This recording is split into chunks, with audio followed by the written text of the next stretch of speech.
Hello जय हिंद साथियों, कैसे हैं आप सब लोग। आप सब लोग का स्वागत है आपके अपने यूट्यूब चैनल जीएस घर में। हम सब लोग घटना चक्र से भूगोल कर रहे हैं वर्ल्ड ज्योग्राफी में हम सब लोग आज महासागरीय धाराएं, विश्व की नदियां, ज्वार भाटा, ये सब चीज़ करेंगे। तो चलिए स्टार्ट करते हैं डिस्कशन। सबसे पहला टॉपिक है महासागरीय धाराएं। तो देखिए, महासागर में जल के एक निश्चित दिशा में प्रवाहित होने की गति को क्या बोलते हैं? धारा। मतलब महासागर में एक निश्चित दिशा जल के एक निश्चित दिशा में प्रवाहित होने की गति को धारा कहते हैं। महासागर में धाराओं की उत्पत्ति कई कारकों से सम्मिलित प्रभाव के फलस्वरूप संभव होती है। मतलब इसका जो है ना बहुत कारण। इन कारकों में पृथ्वी का परिभ्रमण होता है। ठीक है, पहला होता है पृथ्वी का परिभ्रमण, उसके बाद होता है तापमान में भिन्नता, घनत्व में भिन्नता, वायु दाब, हवाएं, वाष्पीकरण एवं वर्षा का प्रभाव होता है। बताइए धारा का क्या क्या प्रभाव मतलब कि कारण हो सकता है? पृथ्वी का परिभ्रमण होगा, पृथ्वी का परिभ्रमण होगा, तापमान में भिन्नता होगा, और घनत्व में भिन्नता होगा, वायु दाब होगा, वायु में हो गया, वाष्पीकरण हो गया, वर्षा का प्रभाव होता है। ठीक है, देखिए महासागरीय धाराएं पृथ्वी पर तापमान के संतुलन में पर्याप्त सहयोग प्रदान करती है। तापमान के आधार पर महासागरीय धाराएं दो प्रकार की होती है, एक होती है गर्म जलधारा, एक होती है ठंडी जलधारा। तो देखिए महासागरीय धाराओं की दिशा में परिवर्तन होने वाले कारक, मतलब महासागरीय धारा की दिशा जो परिवर्तन होता है इसका क्या क्या कारण होता है। तो जैसे कि देखिए इसमें तट की दिशा तथा आकार, तल या आकृति, मौसमी परिवर्तन, पृथ्वी का परिभ्रमण, ये सब क्या है? धाराओं की दिशा में होने वाला कारक है।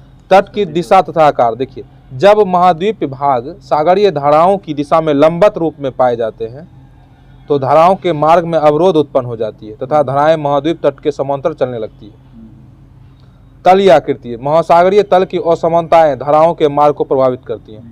महासागरीय तल का जो ना इसका आकार जो है ना असमानता है, मतलब एक समान नहीं है। मौसमी परिवर्तन, मानसून हवाओं का मौसमी दिक् परिवर्तन हिंद महासागर की धाराओं में दिशा परिवर्तन करती है। एक है सबसे इम्पोर्टेंट पृथ्वी का परिभ्रमण। पृथ्वी के पश्चिम से पूर्व दिशा में घूर्णन के कारण धाराओं का मार्ग प्रायः गोलाकार हो जाता है। ऐसे करके चलता है, ऐसे ऐसे करके धाराओं का मार्ग कैसा होता है? प्रायः गोलाकार हो जाता है। किसके कारण? पृथ्वी के पश्चिम से पूर्व की दिशा में घूर्णन के कारण।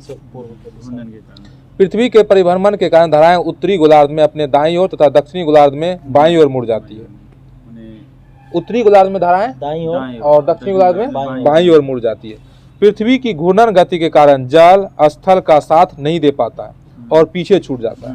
परिणाम स्वरूप जल में पूर्व से पश्चिम दिशा में गति उत्पन्न हो जाती है। इस तरह विषुवत रेखीय धाराओं की उत्पत्ति होती है। अब देखिए अटलांटिक महासागर की धाराएं। अब देखिए अटलांटिक महासागर की धाराएं कौन कौन है? अटलांटिक महासागर की धाराएं देखिए, उत्तर विषुवत गर्म धारा, जहाँ भी विषुवत लगा रहेगा सभी गर्म जल धारा होगा।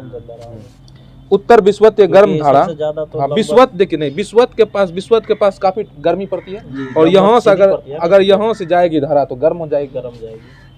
विषुवत उत्तर विषुवत गर्म धारा विषुवत रेखा के समीप उत्तर में सनमार्गी पवनों के प्रभाव से पूर्व में अफ्रीका के तट से पश्चिम द्वीप समूह तक बहती है। एंटलीज गर्म धारा, एंटलीज गर्म धारा ब्राजील के साओ रॉक अंतरीप के निकट दक्षिणी विषुवत धारा दो शाखाओं में बढ़ जाती है। एंटलीज गर्म धारा दो शाखाओं में इसकी उत्तरी शाखा उत्तर विषुवत धारा से मिलकर कैरेबियन सागर तथा मैक्सिको की खाड़ी में प्रवेश करती है। इसका शेष भाग पश्चिमी द्वीप समूह के पूर्वी किनारे पर एंटलीज धारा के नाम से बहता है। फ्लोरिडा की गर्म जलधारा, फ्लोरिडा कैसा जलधारा है? गर्म जलधारा है। फ्लोरिडा की गर्म जलधारा व्यापारिक पवनों के प्रभाव से यह धारा के रूप में मैक्सिको की खाड़ी के तट के साथ साथ बहने के बाद फ्लोरिडा के मुहाने से होकर खुले सागर में निकलती है। यहाँ एंटलीज की धारा भी इसमें आकर मिल जाती है। अब देखिए गल्फ स्ट्रीम की धारा कैसी है? गर्म जलधारा है। देखिए गल्फ स्ट्रीम गर्म धारा फ्लोरिडा की धारा जब एंटलीज धारा का जल समाविष्ट कर हेटरस अंतरिक्ष से आगे बढ़ती है तो वह गल्फ स्ट्रीम के नाम से जानी जाती है। यह गर्म जलधारा, यह कैसी जलधारा है? गर्म जलधारा तथा संयुक्त राज्य अमेरिका के पूर्वी तट के सहारे प्रवाहित होती है। ठीक है, गल्फ स्ट्रीम की खोज पोंस डी लियोन ने 1513 ईस्वी में की थी। गल्फ स्ट्रीम की खोज किसने किया था? पोंस डी लियोन ने। कब? 1513 ईस्वी में। अच्छा देखिए कनारी की धारा, कनारी की धारा कैसी है? ठंडी जलधारा है। कनारी की जलधारा ठंडी जलधारा है। उत्तरी अटलांटिक महासागरीय प्रवाह की दूसरी शाखा दक्षिण की ओर मुड़कर कनारी द्वीप तक पहुंचती है। यह अपेक्षाकृत ठंडे क्षेत्र से गर्म क्षेत्र की ओर जाती है, इसलिए इसे कनारी की ठंडी धारा कहा जाता है। कहाँ से जाती है? यह जो है ना, देखिए उत्तरी अटलांटिक महासागर प्रवाह की दूसरी शाखा दक्षिण की ओर मुड़कर, देखिए ये जो है इधर से और इधर दक्षिण की ओर मुड़कर कनारी द्वीप तक पहुंचती है। यह कैसा होता है? अपेक्षाकृत ठंडे क्षेत्र से गर्म क्षेत्र की ओर जाती है। ठंडे क्षेत्र से ठंडा क्षेत्र से गर्म क्षेत्र की ओर जाती है। कनारी की धारा ऊपर से निकलती है और ये कनारी क्षेत्र से मतलब क्षेत्र तक जाती है, गर्म क्षेत्र की ओर जाती है, इसलिए इसे कनारी की ठंडी धारा कहा जाता है। अब देखिए पूर्वी ग्रीनलैंड ठंडी धारा। पूर्वी ग्रीनलैंड की धारा कैसी है? ठंडी धारा। यह ग्रीनलैंड के पूर्वी तट के साथ साथ उत्तर से दक्षिण की ओर चलती है। लेब्राडोर की धारा कैसी है? ठंडी धारा। लेब्राडोर, यहाँ लेब्राडोर की धारा ठंडी जलधारा। यह धारा बेसिन की खाड़ी तथा डेविस जलडमरू मध्य से लेब्राडोर के तट के साथ उत्तर से दक्षिण की ओर बहती है। उत्तरी अटलांटिक प्रवाह। उत्तरी अटलांटिक प्रवाह, इसकी उत्पत्ति 45 डिग्री उत्तरी अक्षांश से 45 डिग्री पश्चिमी देशांतर के पास होती है। यह गल्फ स्ट्रीम धारा के जल का यूरोप तक पहुंचती है। यह गल्फ स्ट्रीम धारा के जल को यूरोप तक पहुंचाती है। कौन? यही उत्तरी अटलांटिक प्रवाह। उत्तरी अटलांटिक प्रवाह यह गल्फ स्ट्रीम धारा के जल को यूरोप तक पहुंचाता है, जहां उपध्रुवीय क्षेत्र में स्थित नॉर्वे को इससे सर्वाधिक लाभ पहुंचता है। नॉर्वे को? हाँ, नॉर्वे को। अंगूर की खेती के लिए क्या? नहीं, हाँ अंगूर लाभ इस समय मायने में शीतकाल में जब उत्तरी यूरोप के अधिकांश देशों में हिमाच्छादन के विस्तार होने की संभावना बढ़ जाती है, तब उत्तर अटलांटिक प्रवाह गर्म धारा के कारण हिम प्रसार को रोकती है। अतः उत्तरी अटलांटिक प्रवाह को यूरोप का कंबल कहते हैं। मतलब गल्फ स्ट्रीम को भी यूरोप का कंबल कहा जाता है। दक्षिणी अटलांटिक महासागर में धाराओं का एक निश्चित पूर्ण वृत्ताकार क्रम पाया जाता है। अब दक्षिणी अटलांटिक में जा रहे हैं, ठीक है। इस क्रम की उत्पत्ति दक्षिण विषुवत रेखीय धारा से होती है। दक्षिण विषुवत रेखीय धारा से होती है। ब्राजील तट से टकराकर यह दक्षिण की ओर मुड़ जाती है। ब्राजील की तट से टकराता है और दक्षिण की ओर मुड़ जाते हैं, जहां इसे ब्राजील धारा के नाम से जाना जाता है। यह एक गर्म जलधारा। ब्राजील की धारा कैसी है? गर्म जलधारा है। ब्राजील की धारा एक गर्म जलधारा है। हाँ, पृथ्वी के परिभ्रमण के फलस्वरूप उत्पन्न विक्षेप बल के कारण 40 डिग्री दक्षिणी अक्षांश पर यह धारा पछुआ पवन से प्रभावित होकर पूर्व की ओर मुड़ जाती है। यहाँ पर दक्षिण से आने वाली फॉकलैंड ठंडी धारा ब्राजील धारा से मिलती है। दक्षिण से आने वाली ठंडी धारा कौन है? फॉकलैंड की धारा। और उधर से ब्राजील की धारा मिलती है। फॉकलैंड की धारा और ब्राजील। फॉकलैंड की धारा कैसी धारा है? गर्म जलधारा है। ठंडी है। फॉकलैंड की धारा ठंडी ना? ठंडी है। ब्राजील की धारा गर्म जलधारा है, ठीक ना। दोनों आके मिलती है, ठीक ना।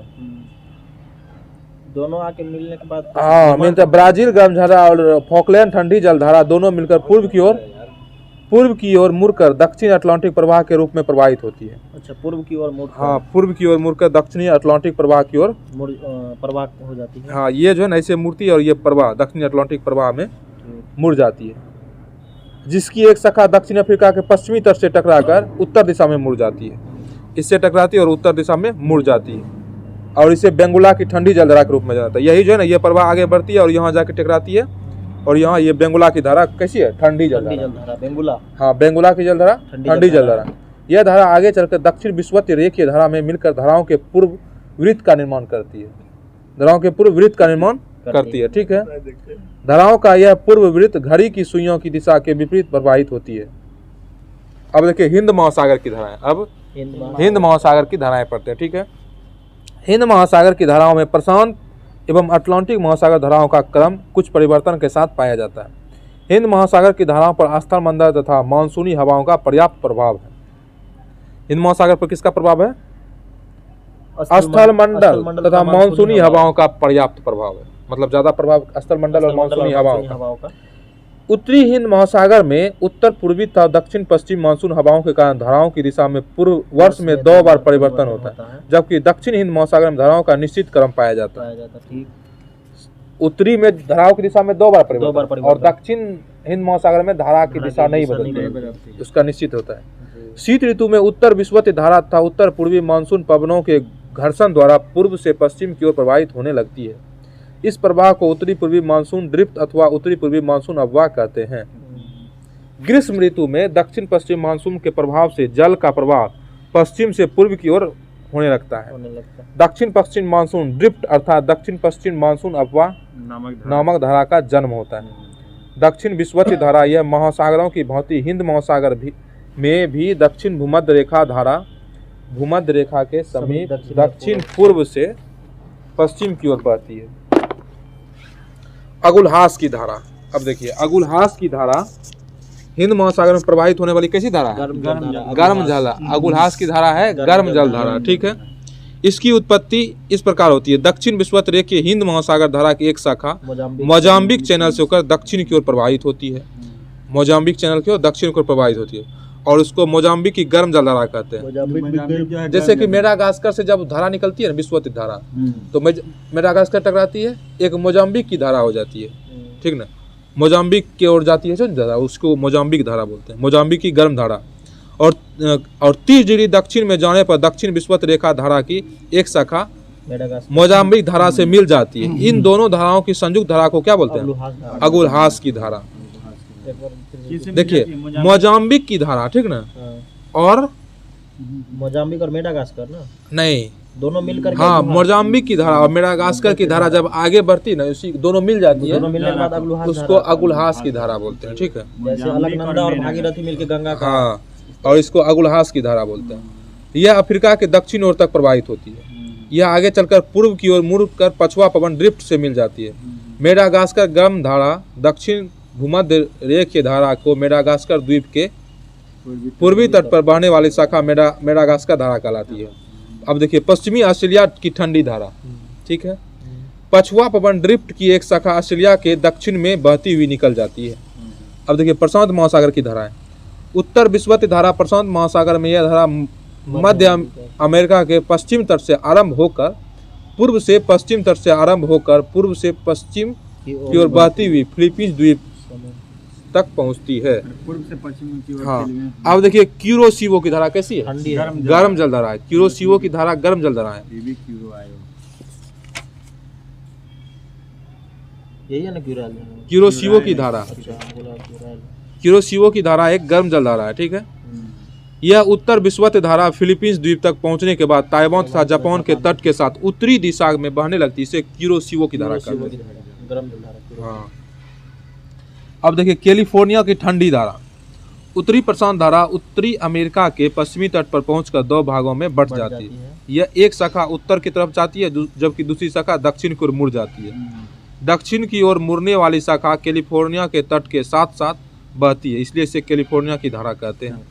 मतलब कैलिफोर्निया के साथ साथ जो धारा बहती है उसको कैलिफोर्निया की धारा कहते हैं। उत्तरी प्रशांत धारा के उत्तर की ओर प्रवाहित होने वाली शाखा जब अलास्का की खाड़ी में प्रवेश करती है, यह गर्म होती है।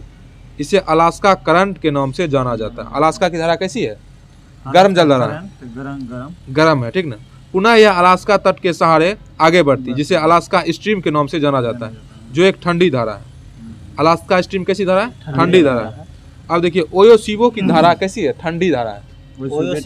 हाँ, ओयोसिवो की धारा ठंडी धारा है। यह बेरिंग जलडमरू मध्य से शुरू होकर कमचटका प्रायद्वीप के पूर्वी तट के समीप उत्तर से दक्षिण को बहने वाली ठंडी जलधारा है। किस प्रायद्वीप तक?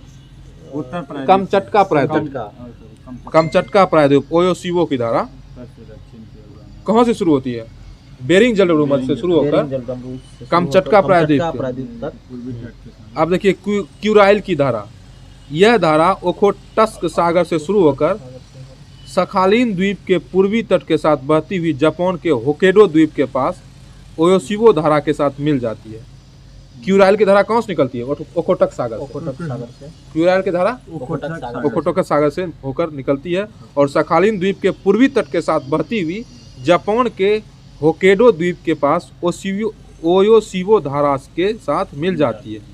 जापान के निकट क्यूरोसिवो की गर्म धारा तथा ओयोसिवो की ठंडी धारा के जल के मिलने से वहाँ घना कोहरा बन जाता है, मतलब घना कुहासा बन जाता है।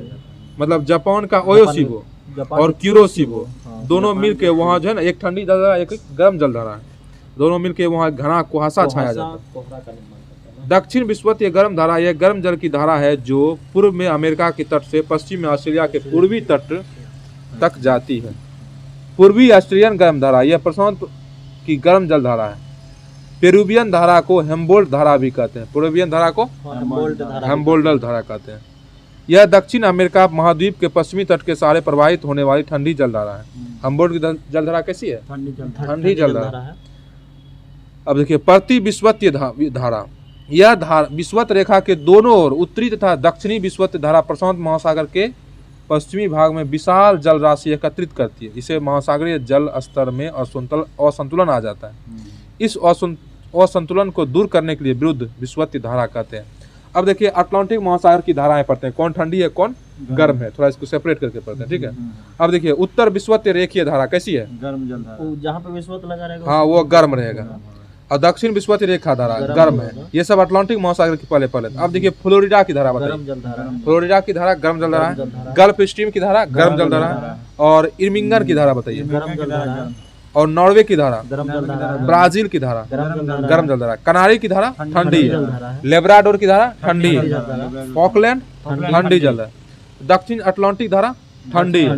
अब बेंगुला की धारा, बेंगुला की धारा कैसी है? ठंडी है। और नॉर्वे की धारा कैसी है? गर्म है, गर्मी है। प्रशांत महासागर की धारा देखते हैं, ठीक है। अब देखिए प्रशांत महासागर की धारा उत्तर विषुवतीय रेखा की धारा गर्म, दक्षिण विषुवतीय रेखा की धारा गर्म। अब देखिए जहाँ विषुवत है तो गर्म लगेगा ही।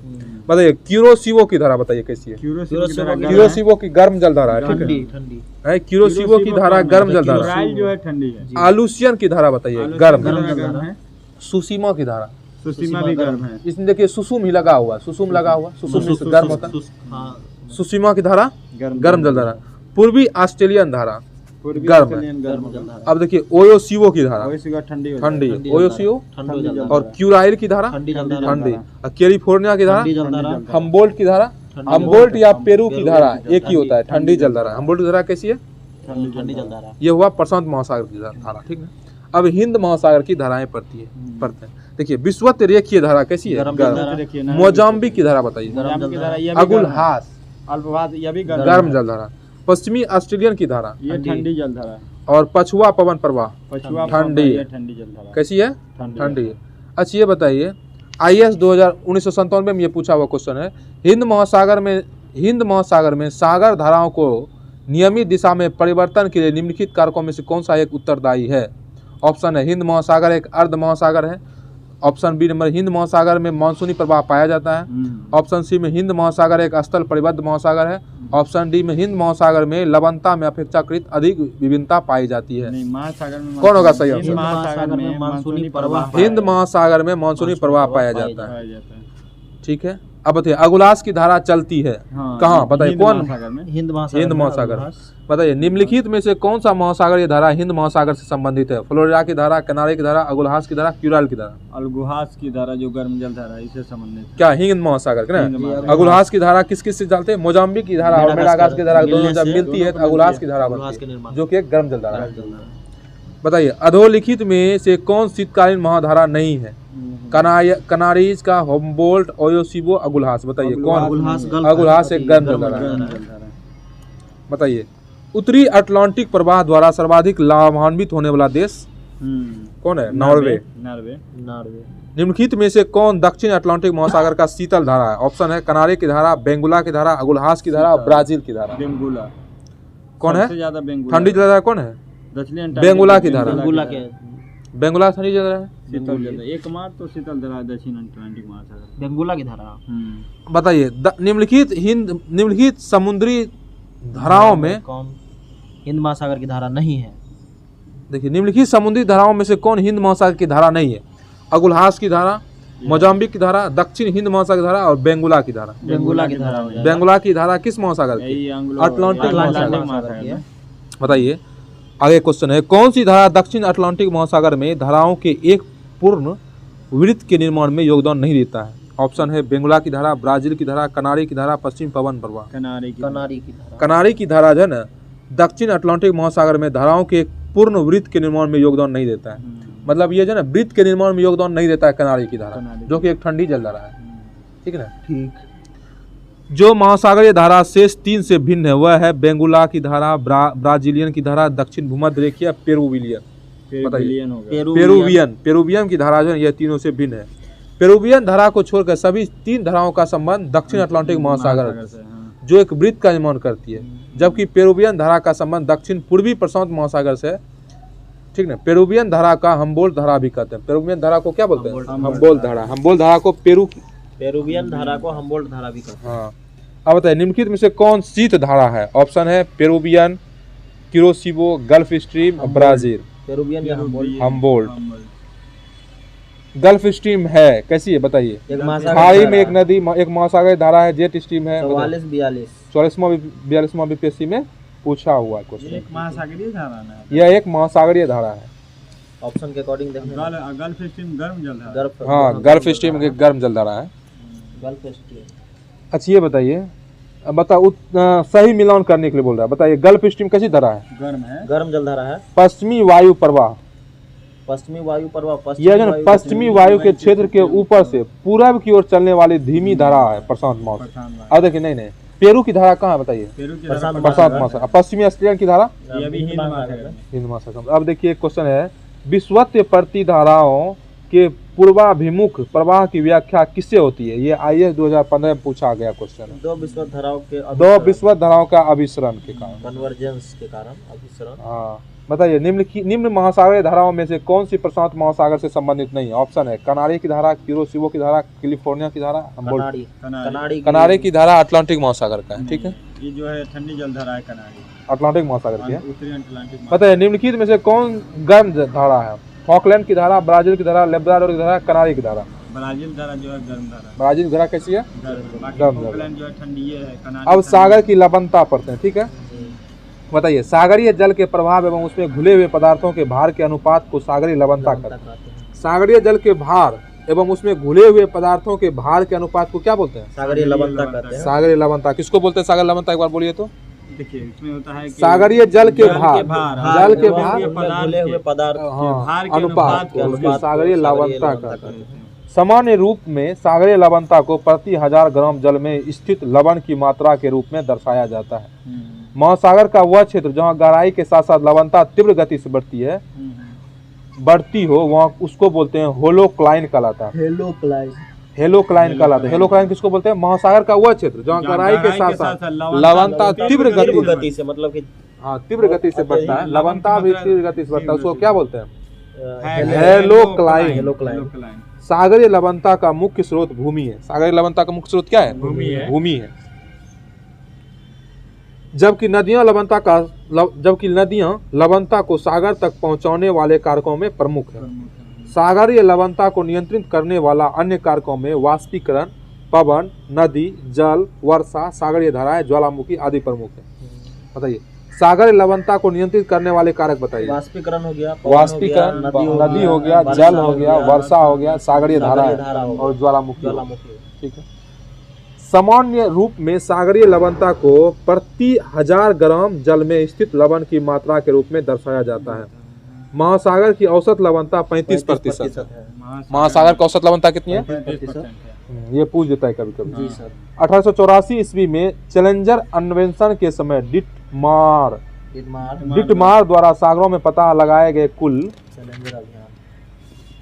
लवणों में 7 सर्वाधिक महत्वपूर्ण है, जैसे कि सोडियम क्लोराइड है सबसे ज्यादा, लवणता 27% लवणता, इसका प्रतिशत देखा जाएगा 77%।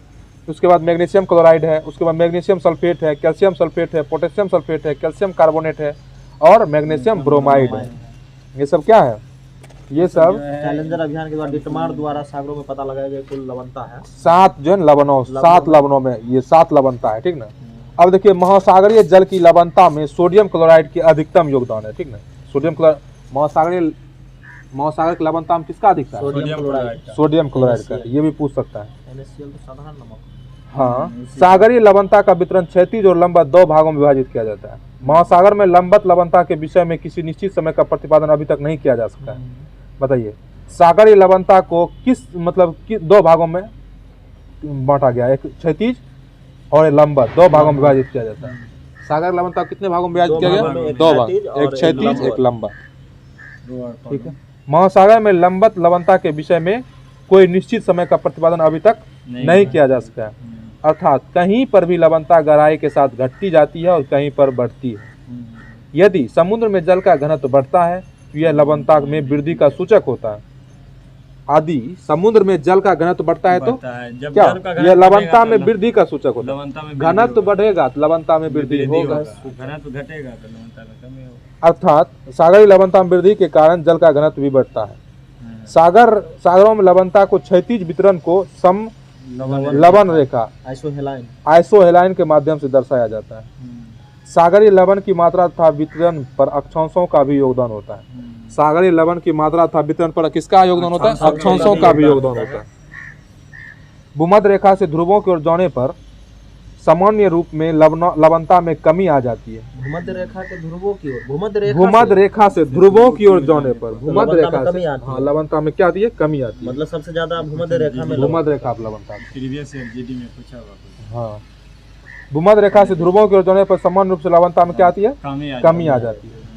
स्मरणीय है कि भूमध्य रेखा का उच्चतम लवणता नहीं पाई जाती है। भूमध्य रेखा क्या होती है? उच्चतम लवणता नहीं पाई जाती है। ठीक ना।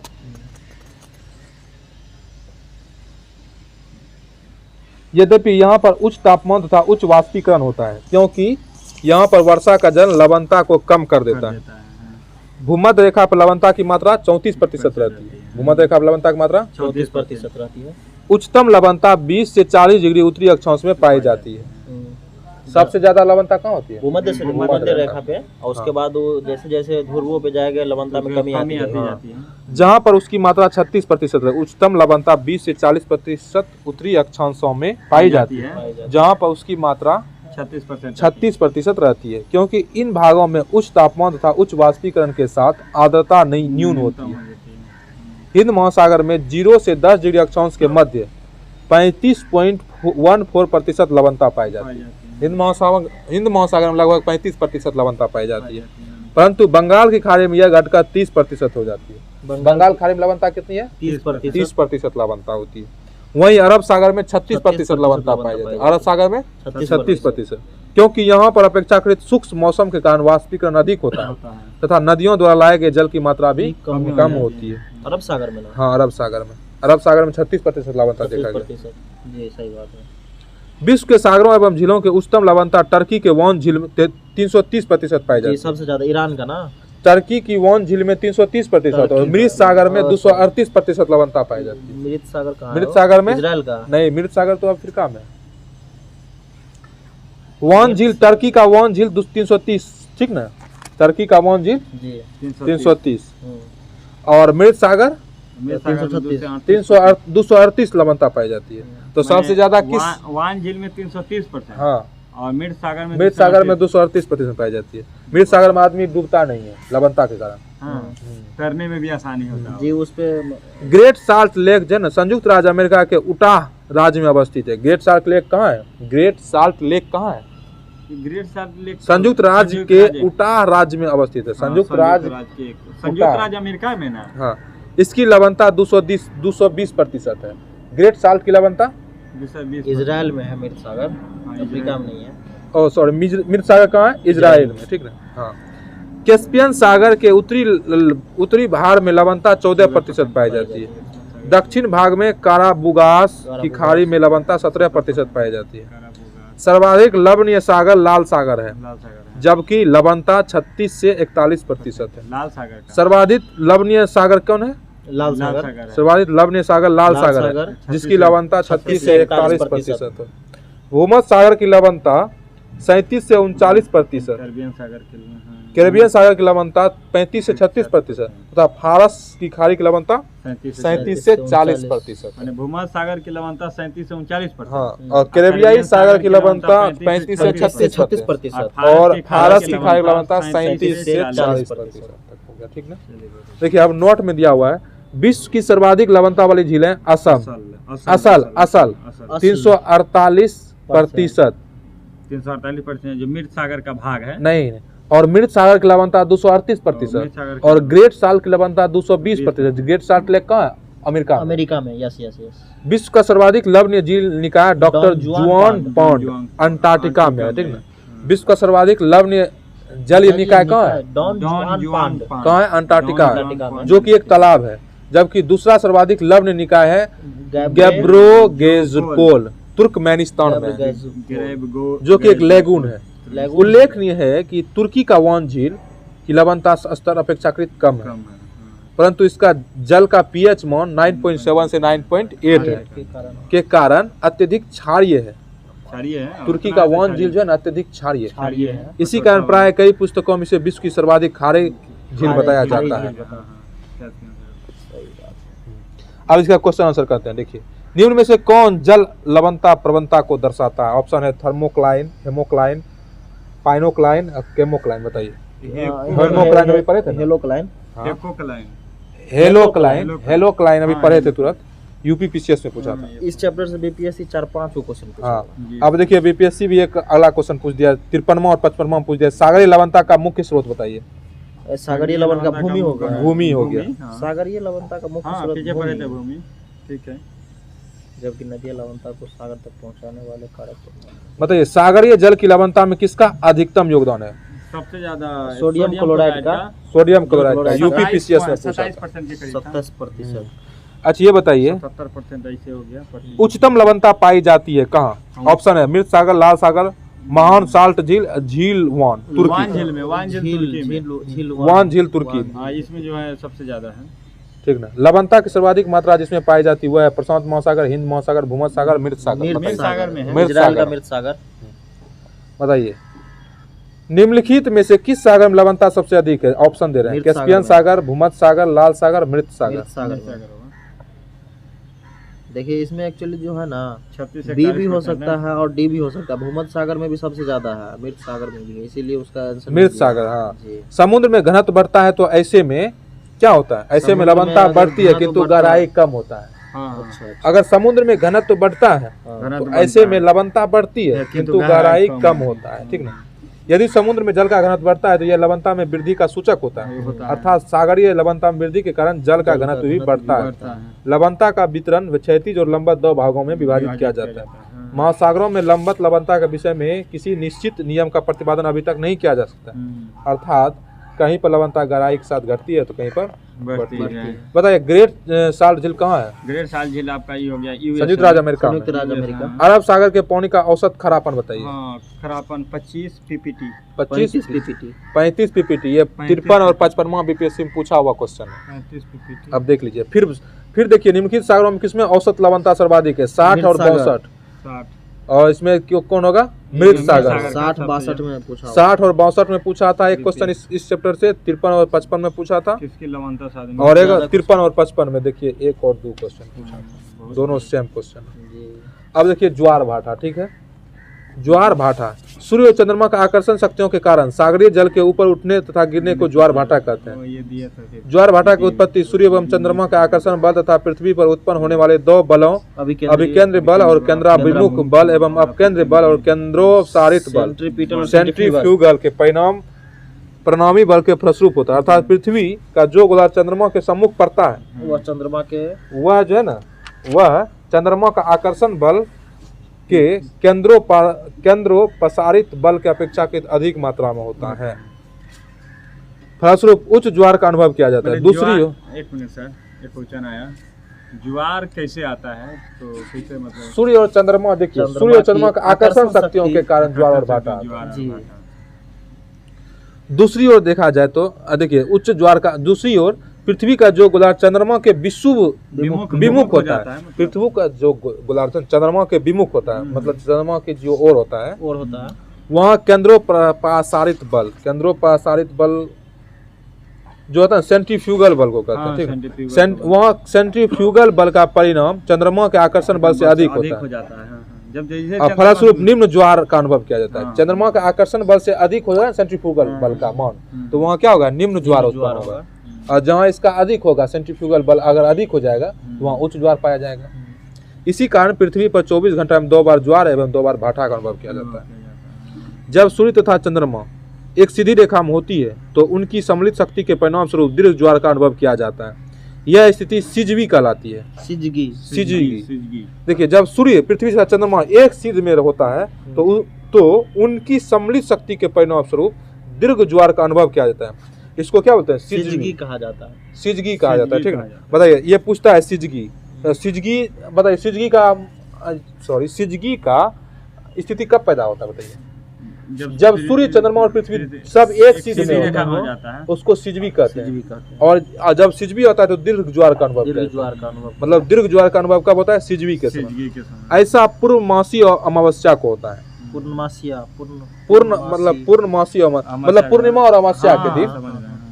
इसके विपरीत जब सूर्य पृथ्वी और चंद्रमा मिलकर समकोण बनाता है तो चंद्रमा और सूर्य का आकर्षण बल एक दूसरे के विपरीत कार्य करता है। ठीक है। फलस्वरूप निम्न ज्वार का अनुभव किया जाता है। जब सूर्य चंद्रमा और पृथ्वी सब समकोण का बनाता है तो वहाँ क्या आता है? निम्न ज्वार आता है। और दीर्घ ज्वार कब होता है? सिजवी के समय। सिजवी कब होता है? जब सूर्य चंद्रमा और पृथ्वी तीनों एक सीधी रेखा में हो जाता है। तब दीर्घ ज्वार का अनुभव किया जाता है। उसे सिजवी कहा जाता है। सिजवी कहा जाता है। ऐसी स्थिति कृष्ण पक्ष एवं शुक्ल पक्ष के सप्तमी या अष्टमी को देखा जाता है। क्या? निम्न ज्वार। निम्न ज्वार। लघु ज्वार भाटाओं के समय उच्च ज्वार सामान्य से 20% निम्नतर तथा निम्न ज्वार सामान्य से उच्चतर होता है। चंद्रमा अन्य तारों की अपेक्षा पृथ्वी के ज्यादा नजदीक है, अतः वह पृथ्वी के गुरुत्वाकर्षण बल को ज्यादा प्रभावित करती है। चंद्रमा जो है पृथ्वी के गुरुत्वाकर्षण बल को क्या करता है? ज्यादा प्रभावित करता है। ठीक है। इसी से महासागर में ऊंची जल तरंगें उत्पन्न होती है। चंद्रमा की ज्वारोत्पादन शक्ति सूर्य की तुलना में 2.1% गुना अधिक होती है। अगर चंद्रमा और सूर्य को देखा जाए ना कि ज्वार सबसे ज्यादा कौन उत्पन्न करता है तो चंद्रमा जो है ना सूर्य से 2.17 गुना अधिक ज्वार उत्पन्न करता है। कौन? चंद्रमा। 2.17। इंग्लैंड के दक्षिणी तट पर साउथहैम्पटन में प्रतिदिन 4 बार ज्वार आते हैं। अच्छा, इंग्लैंड के दक्षिणी तट पर साउथहैम्पटन में प्रतिदिन 4 4 बार ज्वार आते हैं। ठीक है। ऐसा इसलिए कि यहाँ 2 बार इंग्लिश चैनल से होकर एवं 2 बार उत्तरी सागर से होकर विभिन्न अंतरालों पर ज्वार पहुँचते हैं। 2 बार इंग्लिश चैनल और 2 बार उत्तरी सागर। देखिए अब ज्वार भाटा हो गया। अब ऐसा क्वेश्चन आंसर करते हैं। बताइए महासागर में ज्वार भाटा की उत्पत्ति का कारण बताइए। तो महासागर में चंद्रमा और सूर्य का महासागर में ज्वार भाटा की उत्पत्ति का कारण है गुरुत्वाकर्षण, अभिकेंद्र बल और अपकेंद्र बल।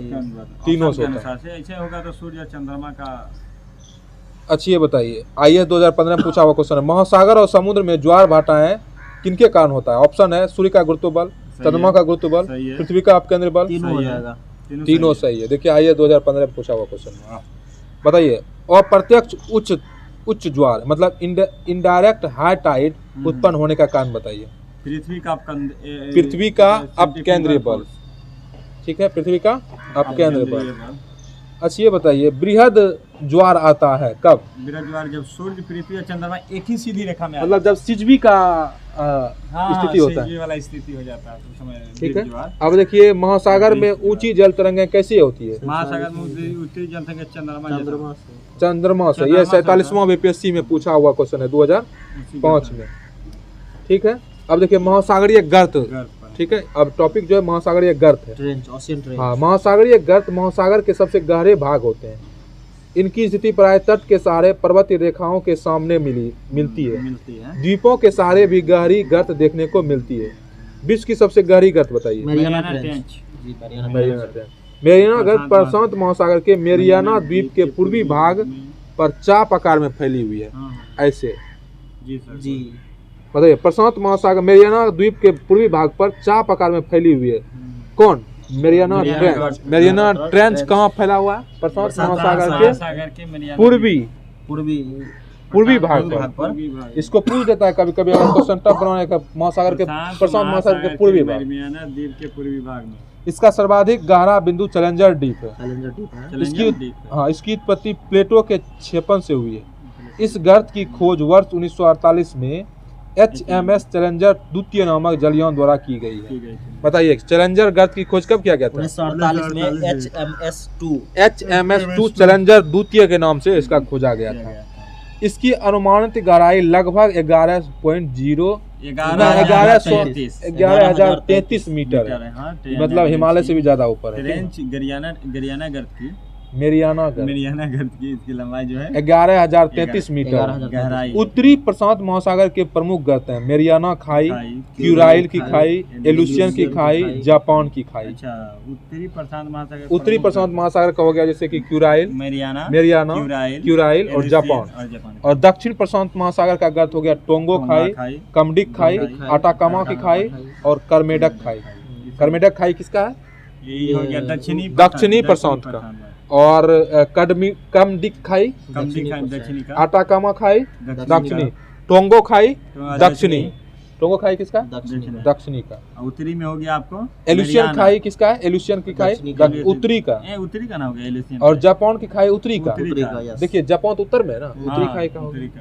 का। अब देखिए अटलांटिक महासागर के प्रमुख गर्त देखिए, पोर्टो रिको गर्त उत्तरी अटलांटिक महासागर में, ठीक है। रोमांचे गर्त तथा सैंडविच गर्त। पता है सैंडविच गर्त किस महासागर में? अटलांटिक महासागर, ठीक है। हिंद महासागर के प्रमुख गर्त जैसे कि सोंडा गर्त हो गया, डायमेंटिना परिखा। बताइए हिंद महासागर का गर्त बताइए तो। ये हो गया सुंडा गर्त और डायमेंटिना। हिंद महासागर का सबसे गहरा गर्त बताइए। सुंडे गर्त नहीं, जावा जावा गर्त। गर्त। हिंद महासागर का सबसे गहरा गर्त जावा गर्त। हिंद महासागर का सबसे जावा द्वीप भी है ना? हाँ जावा द्वीप है, इंडोनेशिया का द्वीप है। हिंद महासागर का स्थित सबसे गहरा गर्त बताइए। जावा गर्त है। अब इसका देखिए क्वेश्चन आंसर करते हैं। बताइए तो, मिलान करने वाला दिया आइए 2000 में पूछा हुआ क्वेश्चन है। जी सर पूछिए। हिंद महासागर कहाँ है? हिंद महासागर का गर्त बताइए तो। हिंद महासागर सुंडा गर्त। उत्तर प्रशांत महासागर का गर्त बताइए तो। उत्तर प्रशांत महासागर का एल्यूशियन खाई। दक्षिण प्रशांत महासागर का गर्त बताइए। कर्मेडिक खाई। एक एक गर्त बताइए। और दक्षिण अटलांटिक महासागर का गर्त बताइए। सैंडविच गर्त। विश्व का सबसे गहरा समुद्री गर्त बताइए। चैलेंजर। बताइए तो, निम्नलिखित महासागरों में से किस एक में डायामेंटिना स्थित है? डायामेंटिना महासागर में अभी जो पर महासागर में, ठीक है। बताइए प्रशांत महासागर का गर्त बताइए। मेरियाना गर्त। अटलांटिक महासागर का बताइए। प्यूर्टो गर्त। और आर्कटिक महासागर का यूरेशियन बेसिन। हिंद महासागर का जावा गर्त जो कि सबसे गहरा गर्त है हिंद महासागर में थे। अब देखिए विश्व की नदियां पढ़ते हैं, ठीक है। विश्व की नदियां, नदियों को सभ्यता का पालन एवं एशिया महाद्वीप की सभी धर्मों को आद्य भूमि कहा जाता है। सभ्यता का पालन किसको करता है? नदिया को कहा जाता है। नदियों को सभ्यता का पालन कहा जाता है। यह यहाँ की दजला फरात नदियों की घाटी में, हाँ दजला फरात, यहाँ की दजला फरात नदियों की घाटी में मेसोपोटामिया की सभ्यता एवं सिंधु नदी घाटी क्षेत्र में हड़प्पा सभ्यता जन्म हुआ है। दजला फरात में किस सभ्यता का जन्म हुआ? मेसोपोटामिया। और सिंधु में हड़प्पा और सिंधु में हड़प्पा, सिंधु घाटी। सबसे प्राचीनतम सभ्यता मेसोपोटामिया की हाँ। सभ्यता को कहा जाता है। हाँ, एशिया की सबसे लंबी नदी बताइए। यांगटीसी नदी जो चीन में प्रवाहित होते हुए प्रशांत सागर में। एशिया की सबसे लंबी नदी यांगटीसी नदी जो कि चीन में प्रवाहित होते हुए और कहाँ गिरती है? प्रशांत महासागर में। हाँ यांगसीटी नदी, यांगसीटी नदी कहाँ? चीन में प्रवाहित होकर प्रशांत महासागर में गिर जाती है। इसकी कुल लंबाई 6300 किलोमीटर है। यांगसीटी नदी की लंबाई 6300 किलोमीटर। मेकोंग नदी देखिए, मेकोंग नदी का तिब्बत के पठार से उद्गमित होकर चीन के यूनान प्रांत, म्यांमार, लाओस, थाईलैंड, कंबोडिया और वियतनाम से प्रवाहित होती हुई दक्षिण चीन में गिरती है। बताइए मेकोंग नदी कहाँ उद्भव होता है? इसका उद्भव जो होता है तिब्बत के पठार से उद्भव होता है। और म्यांमार हो गया, लाओस हो गया, थाईलैंड हो गया, कंबोडिया, दक्षिणी सागर में, दक्षिणी चीन सागर में गिरता है। बताइए मेकोंग नदी कहाँ गिरता है? दक्षिणी चीन सागर। और कहाँ से निकलता है? तिब्बत के पठार से। कहाँ से बहती हुई? Laos, Thailand, Cambodia, Vietnam, Myanmar, ये सब दक्षिण चीन सागर में गिर जाती है। अब देखिए साल्विन नदी तिब्बत से निकलकर म्यांमार होते हुए म्यांमार तथा थाईलैंड की सीमा बनाते हुए 2400 किलोमीटर की दूरी तय करके अंडमान सागर के मर्तबान की खाड़ी में मिल जाती है। अब देखिए साल्विन नदी कहाँ से निकलती बताइए? तिब्बत से निकलकर म्यांमार होते हुए म्यांमार तथा थाईलैंड के मध्य सीमा बनाते हुए 2400 किलोमीटर की दूरी तय करके अंडमान सागर में मिल जाता है। कौन नदी? साल्विन नदी। साल्विन नदी, ठीक ना। आमूर नदी देखिए, आमूर नदी की लंबाई 2900 किलोमीटर लंबाई में प्रवाहित होती है तथा चीन एवं रूस की सीमा बनाती हुई प्रशांत महासागर में गिरती है। बताइए चीन और रूस की सीमा कौन नदी बनाती है? आमूर नदी। चीन और रूस की सीमा आमूर नदी। और कहाँ गिरती है? प्रशांत महासागर। अब देखिए सिंधु नदी, ठीक है। देखिए सिंधु नदी पाकिस्तान में बहने वाली प्रमुख नदी है। सिंधु नदी जो है पाकिस्तान में बहने वाली प्रमुख नदियां है। देखिए अरब सागर में गिरने से पहले इसमें कौन कौन मिलता है? झेलम, चिनाब, रावी, बियास, सतलज, काबुल आदि नदियों का जल इसमें मिलता है। बताइए अरब सागर में गिरने से पहले सिंधु में कौन कौन नदी का जल मिलता है? चिनाब, झेलम, चिनाब, रावी, सतलज, ब्यास, एक काबुल नदी, ठीक ना। झेलम, चिनाब, रावी, सतलज, ब्यास और काबुल नदी इसमें का जल मिलाता है। सिंधु और उसकी सहायक नदियों से बहुत से नहरें निकाली गई है। इसलिए पाकिस्तान को नहरों का देश कहा जाता है। पीछे कल पढ़े थे, को नहरों का देश। कल पढ़े थे ना, नहरों का झील जिसको कहा जाता है फिनलैंड को। हाँ पढ़े थे ना, हाँ, झीलों का शहर। झीलों का शहर वही बताइए, इरावदी नदी को म्यांमार की जीवन धारा कहा जाता है। हाँ, इरावदी नदी को क्या बोलते हैं? म्यांमार का जीवन धारा कहा जाता पूछेगा कि म्यांमार में कौन नदी बहती है, उसमें ऑप्शन रहेगा इरावदी इरावदी नदी। नदी इरावदी नदी कहाँ बहती है? म्यांमार में बहती है। ये क्वेश्चन पूछता है, देखिएगा, पूछेगा आगे। चीन के उत्तर में बहने वाले हांगहो के जल में पीली मुलायम पट्टी बहने के कारण से पीली नदी कहते हैं।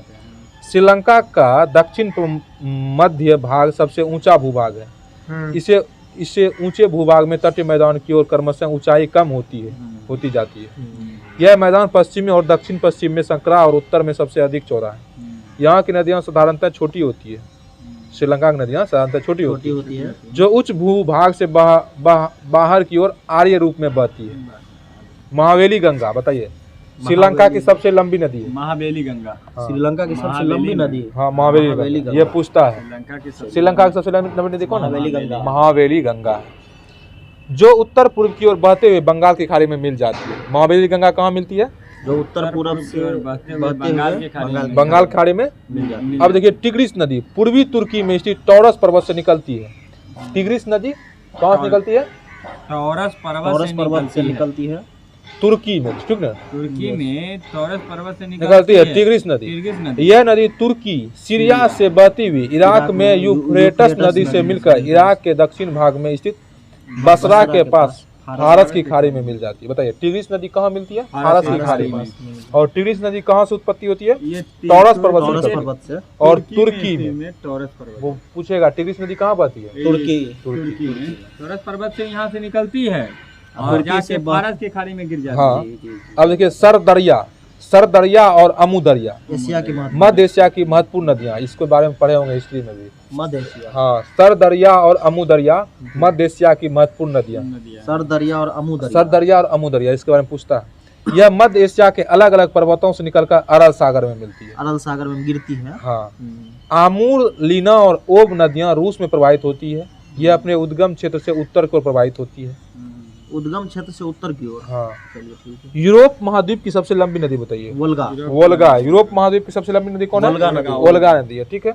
इसका उद्गम वाल्दाय पहाड़ियों से होता है तथा यह कैस्पियन सागर में मिल जाता है। वोल्गा नदी कहाँ जाकर मिलती है? कैस्पियन सागर में मिलती है। डैन्यूब नदी यूरोप की दूसरी सबसे लंबी नदी है। यूरोप का पहला सबसे लंबा वोल्गा, दूसरा डैन्यूब। इसकी उद्गम जर्मनी से होता है तथा काला सागर में मिल जाता है। डैन्यूब नदी का उद्गम कहाँ होता है? जर्मनी से होता है और काला सागर में मिल जाता है।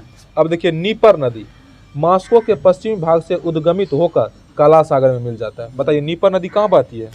मॉस्को और कहाँ मिल जाती है? काला सागर में। नीपर नदी कहाँ की नदी है? मॉस्को की नदी है और काला सागर में मिल जाती है। यूराल नदी दक्षिण यूराल पर्वत से उद्गमित होकर कैस्पियन सागर में मिलती है। बताइए, उराल नदी कहाँ मिलती है? यूराल पर्वत से उद्गमित होकर कैस्पियन सागर में। यूराल नदी यूराल पर्वत से निकलती है और कैस्पियन सागर में जाकर मिल जाती है।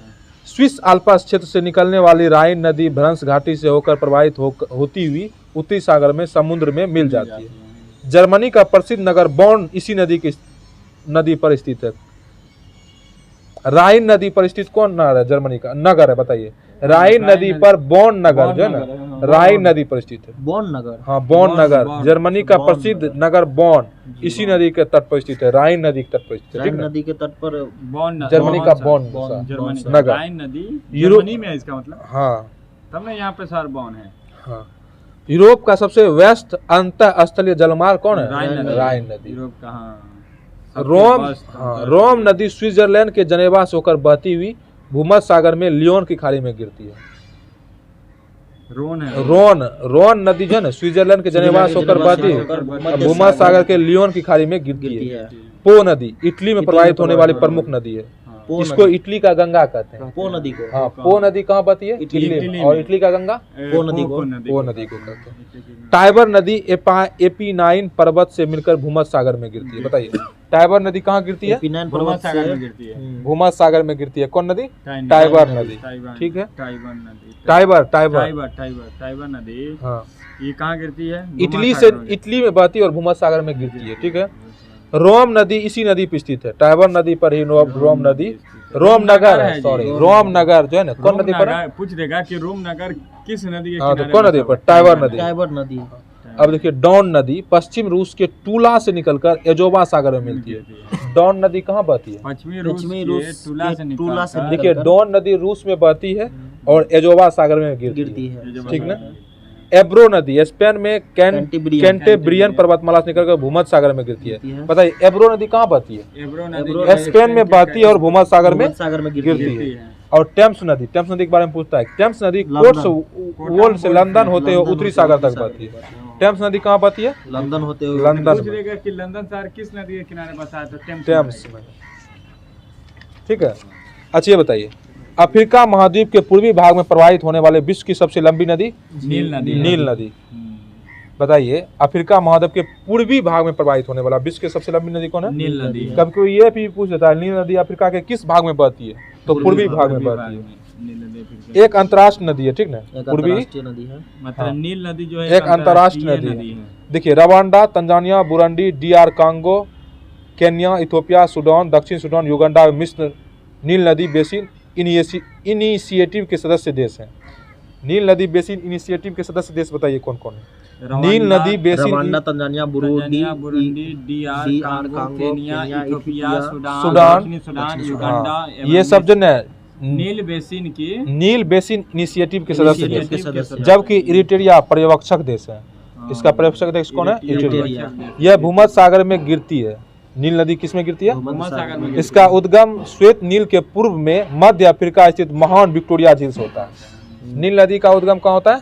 महान विक्टोरिया झील से होता है। हालांकि नवीन अनुसंधानों में दक्षिण रवांडा में किवू झील के निकट न्यू गवे वनों को श्वेत नील नदी का उद्गम माना जा रहा है। इसकी मुख्य सहायक नदियां नीली नील नदी है, सर्वाधिक महत्वपूर्ण है, जो कि हॉर्न ऑफ अफ्रीका कहे जाते हैं। हॉर्न ऑफ अफ्रीका में 4 देश आता है, ठीक है। हॉर्न ऑफ अफ्रीका कहे जाने वाले इथियोपिया की ताना झील से उद्गमित होता है। श्वेत नील तथा नीली नील नदियों के परस्पर सम्मेलन के फलस्वरूप नील नदी का अभिप्रभाव होता है। श्वेत नील और नीली नील नदियों के परस्पर मिलन से क्या होता है? नील नदी का अभिप्रभाव होता है। नील नदी की उपजाऊ मिट्टी और पर्याप्त जल स्रोत से मिस्र की अधिकांश आबादी लाभान्वित होती है। अतः मिस्र को नील नदी का वरदान कहा जाता है, ठीक है। मिस्र को नील नदी का क्या बोलता है? पहाड़ कहा जाता है। नील नदी जिन क्षेत्रों से प्रवाहित होती है वह क्षेत्र मरुस्थल में मरुद्यान के समान है। नाइजर नदी पश्चिमी अफ्रीका में स्थित फोटा जालौन पठार से निकलकर गिनी की खाड़ी में मिल जाती है। बताइए नाइजर नदी कहाँ बहती है? नाइजर नदी पश्चिम अफ्रीका में। पश्चिम अफ्रीका और ये कहाँ मिल जाती है? फोटा जालौन पठार, यहाँ पे गिनी की खाड़ी। गिनी की अफ्रीका की लिम्पोपो नदी मकर रेखा को 2 बार काटती है। जी, ये तो है। लिम्पोपो ये। और देखिए कांगो नदी जिसे जायरे नदी के नाम से जाना जाता है, मध्य अफ्रीका में लगभग 4700 किलोमीटर लंबाई में प्रवाहित होती है। कांगो नदी कितना लंबाई में प्रवाहित होती है? 4700 किलोमीटर। 4700 किलोमीटर में कांगो नदी प्रवाहित होती है। यह विषुवत रेखा को 2 बार विभाजित करती है। कांगो नदी। हाँ। मकर रेखा को कौन काटता है? लिम्पोपो नदी मकर रेखा को, विषुवत रेखा को कांगो नदी। अफ्रीका का है लिम्पोपो नदी। हाँ। जो मकर रेखा को 2 बार काटता है। बताइए जाम्बेजी नदी पर अवस्थित विक्टोरिया जलप्रपात प्रसिद्ध है। जाम्बेजी नदी पर अवस्थित विक्टोरिया जलप्रपात प्रसिद्ध है। अफ्रीका में सबसे अधिक जल विद्युत का उत्पादन करने वाला करीबा बांध। कौन नदी है? करीबा बांध इसी नदी पर अवस्थित है। किस नदी पर? करीबा बांध इसी नदी पर। जाम्बेजी नदी पर जो ना अफ्रीका में सबसे अधिक जल विद्युत का उत्पादन करने वाला बांध कौन है? करीबा बांध, जो कि जाम्बेजी नदी पर अवस्थित है। ये पूछ देगा। अब देखिए उत्तरी अमेरिका के महत्वपूर्ण जो प्रपात है जाम्बेजी नदी पर है जी। उत्तरी अमेरिका की महत्वपूर्ण नदियां देखिए Saint Lawrence, Mackenzie, Nelson, Hudson, Yukon, Fraser, Colorado, Columbia, Mississippi तथा मिसौरी।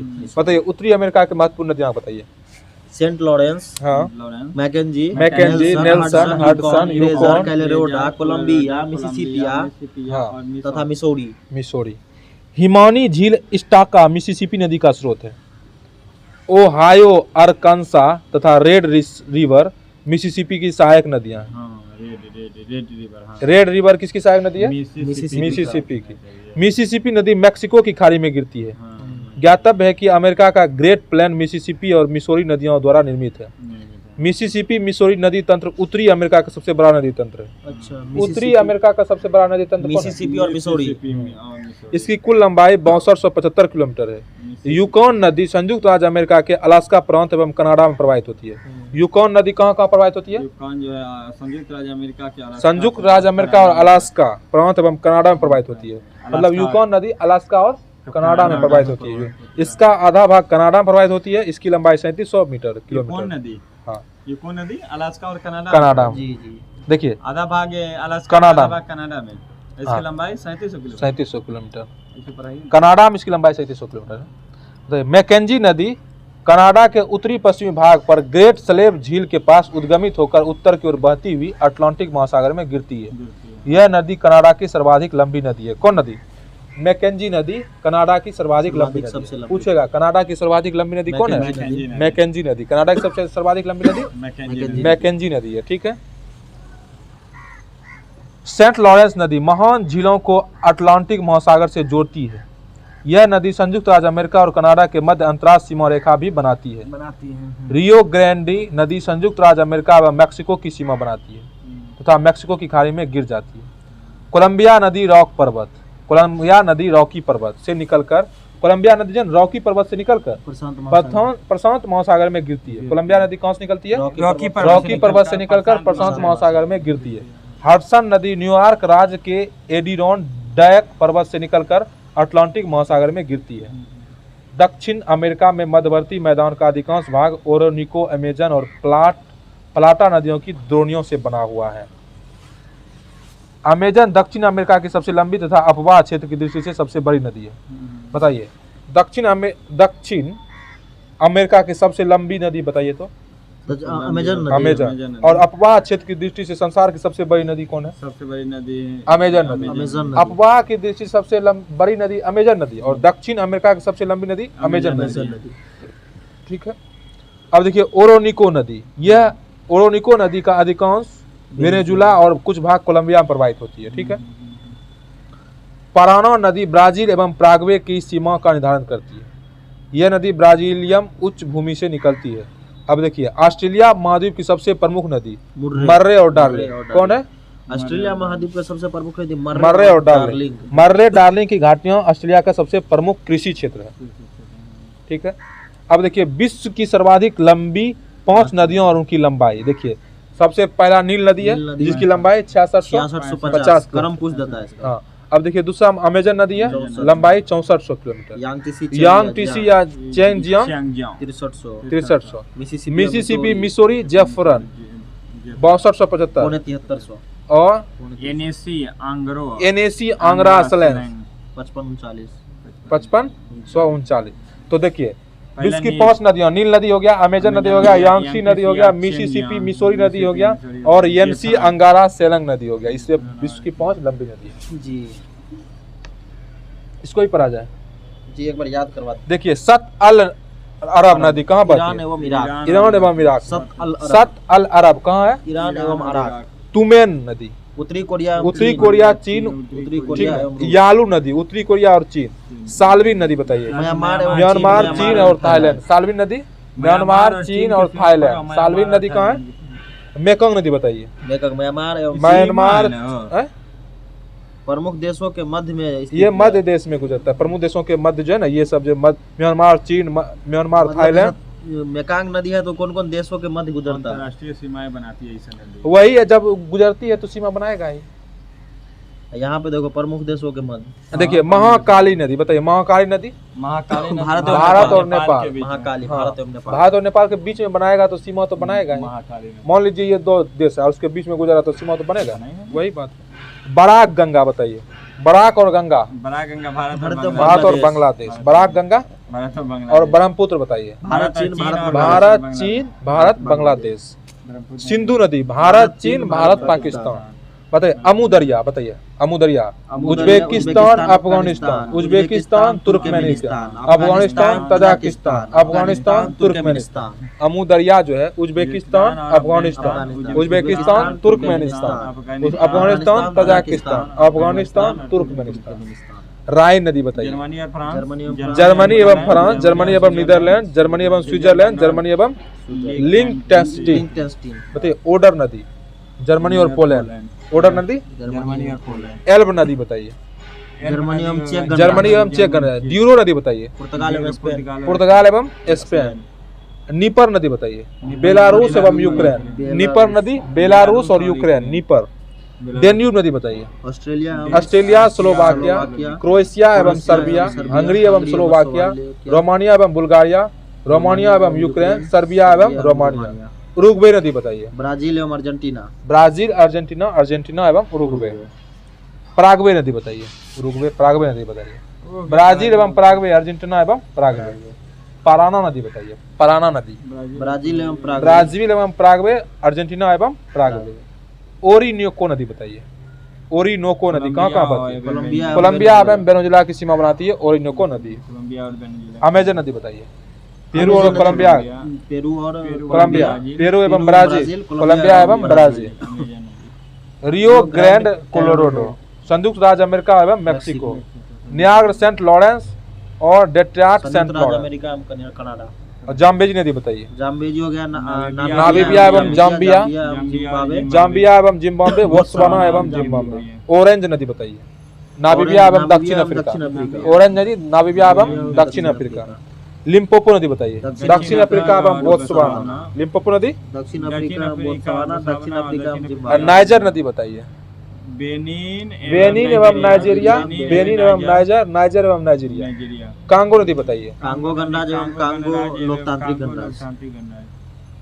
कांगो गणराज्य और कांगो लोकतांत्रिक हो गया। इस तरह से आप इसका क्वेश्चन आंसर करते हैं। बताइए मेकांग नदी कहाँ से जाकर मिलती है? चीन सागर में। मेकांग नदी कहाँ गिरती है?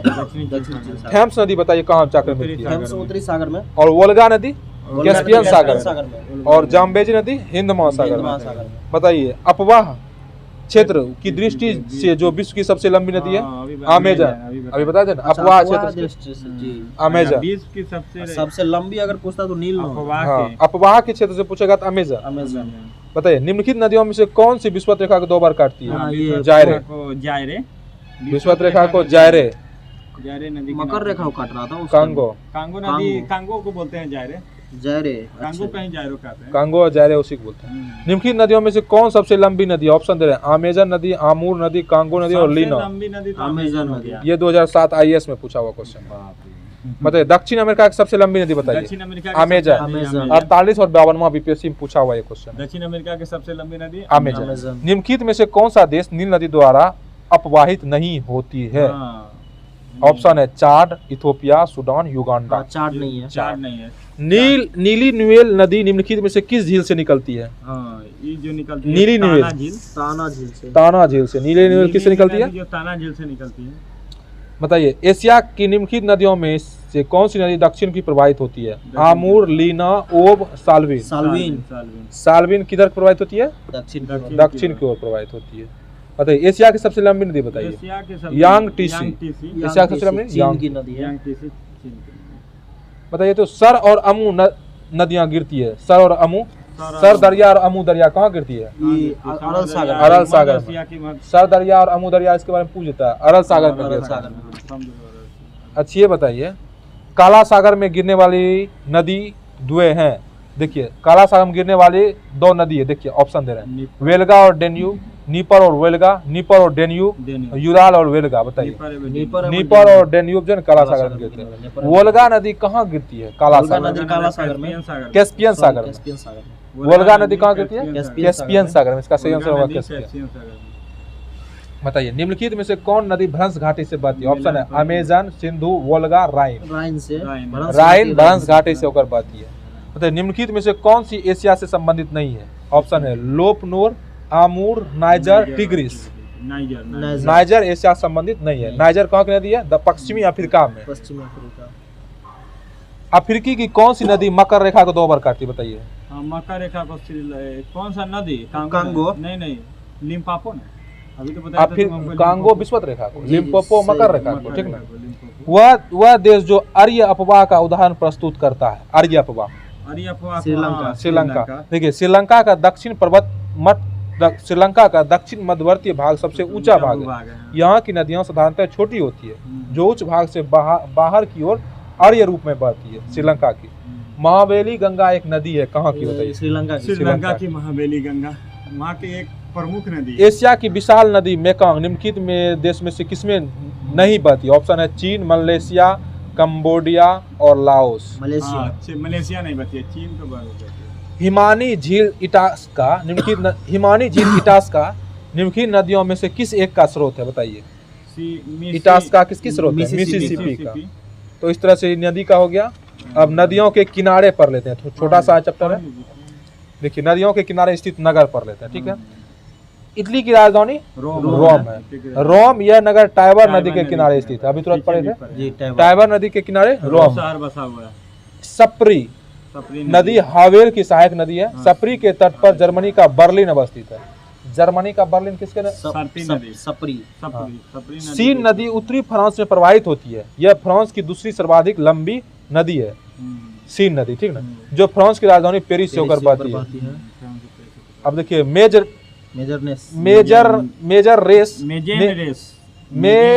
रेस नदी स्पेन की प्रमुख नदी है, जो स्पेन की राजधानी मैड्रिड से होकर प्रवाहित होती है। स्पेन की प्रमुख नदी हो गया मेजेनेस, जो मैड्रिड से होकर प्रवाहित होती है।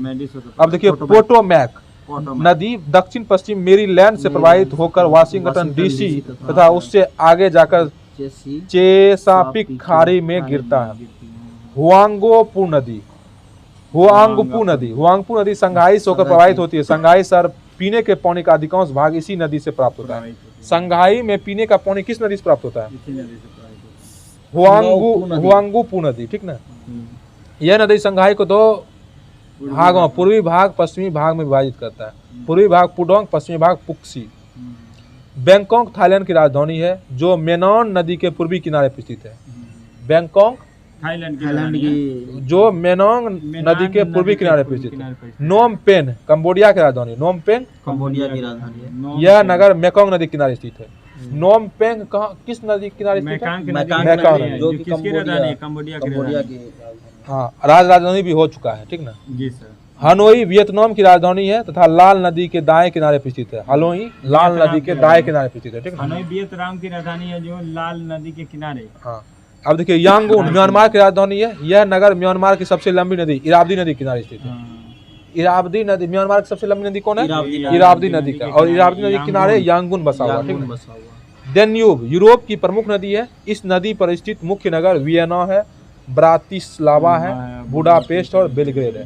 डेन्यूब नदी पर, डेन्यूब जो है ना यूरोप की प्रमुख नदी है। और इस पर कौन कौन नगर बसा हुआ? ब्रातिस्लावा, बुडापेस्ट और बेलग्रेड, डेन्यूब नदी पर, ठीक है। अब देखिए इसका देख लेते हैं एक सिलसिलेवार ढंग से।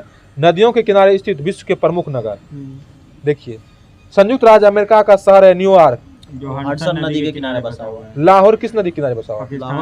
रावी नदी किनारे। काहिरा किस नदी किनारे? नील नदी के। खार्तूम नील नदी के किनारे। सूडान की राजधानी खार्तूम, जो कि नील नदी किनारे बसा है। पर्थ किस? स्वान नदी के किनारे। स्वान नदी के। हैम्बर्ग एल्ब नदी के किनारे। जर्मनी का शहर है हैम्बर्ग, जो कि एल्ब नदी के किनारे। कीव यूक्रेन का जो कीव शहर है नीपर नदी के किनारे। नीदरलैंड का शहर रॉटरडेम किस नदी किनारे?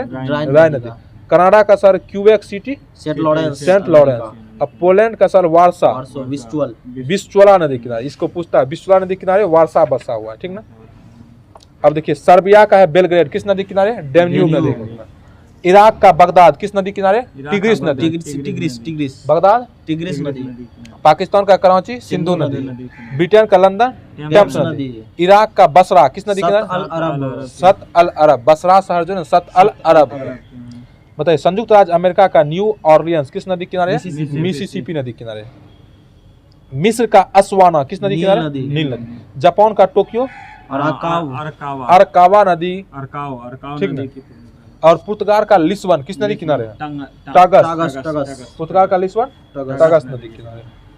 बताइए अमेरिका का सेंट लुइस मिसिसिपी। अमेरिका का सेंट लुइस।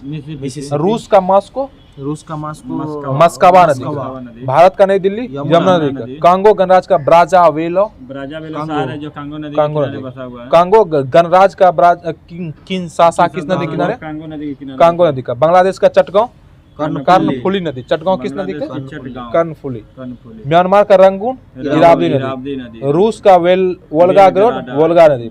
जर्मनी का ड्रेसडेगन एल्ब नदी। चीन का संघाई यांगची। वेनेजुएला का काराकस गुएरा। रूस का सेंट पीटर्सबर्ग नोवा नदी किनारे।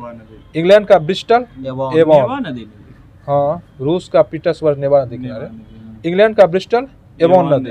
जर्मनी का कोलोन राय नदी। इंग्लैंड का लिवरपूल मर्सी नदी। स्कॉटलैंड का डूडी टे नदी। टर्की का अंकारा नदी पर। जर्मनी का बॉन किस नदी पर है? राइन नदी पर। जर्मनी का सबसे प्रचलित शहर है बॉन। कनाडा का ओटावा नदी पर। चेक गणराज्य का प्राग कल्तवा नदी पर। आयरलैंड का डबलिन लीफे नदी पर। स्पेन का मैड्रिड किस नदी पर है? मेजनेरस में। कनाडा का मॉन्ट्रियल सेंट लॉरेंस। माली का बमाको नाइजर नदी पर। अब बताइए नाइजर का नियामी नाइजर नदी। अब इसका क्वेश्चन आंसर कर लेते हैं तुरंत। अब देखिए नदी दिया हुआ है और शहर दिया हुआ, किस मतलब ये मिलान करना है। बताइए सत अल अरब किस नदी किनारे? बसरा। पराग्वे किस नदी किनारे? और नाइजर नियामी नदी किनारे। डेन्यूब वियना नदी किनारे। ठीक है। खार्तूम किस नदी किनारे बसा हुआ? नील नदी। न्यूयॉर्क हडसन नदी। बर्लिन और पेरिस सीन नदी। ठीक है। वाशिंगटन डीसी किस नदी का?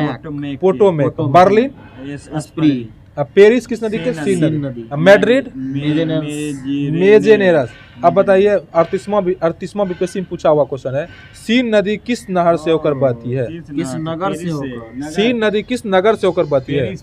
पेरिस से होकर बहती है। अब तो सब वही मिलान करने वाला दिया हुआ है इसमें ज्यादा करके। बताइए पेरिस किस नदी किनारे बसा हुआ है? पर्थ किस नदी किनारे बसा हुआ है? स्वान नदी। काहिरा नील नदी। बुडापेस्ट डेन्यूब नदी। हैम्बर्ग बताइए किस नदी? एल्ब नदी। बेलग्रेड डेन्यूब नदी। Kyiv Dnieper. और लाहौर रावी नदी किनारे। बताइए निम्न में से कौन सी राजधानी डेन्यूब नदी पर स्थित नहीं है? ऑप्शन है बेलग्रेड, बुडापेस्ट, रोम, वियना। रोम नहीं है। रोम सब ये ना रोम जो है टाइबर नदी किनारे स्थित है। ठीक है। ठीक है। इस और देखिए ये जो एक IAS 2007 में पूछा हुआ नगर और नदी। बताइए बैंकॉक बताइए किस नदी? मेनाम नदी। नोम पेने बताइए मेकॉन्ग नदी। हनोई लाल नदी। Red river. युगोन इरावदी नदी किनारे बसा हुआ है। ठीक है। इसमें बस यही सब मिलान करने वाला पूछता है। ठीक है। इस तरह से हम सब लोग का आज का इतना ही टॉपिक रहता है। आगे जो होगा नदियों द्वारा निर्मित स्थल रूप होगा। ठीक है। तो मिलते हैं कल नेक्स्ट सेशन में, तब तक के लिए धन्यवाद। जय हिंद।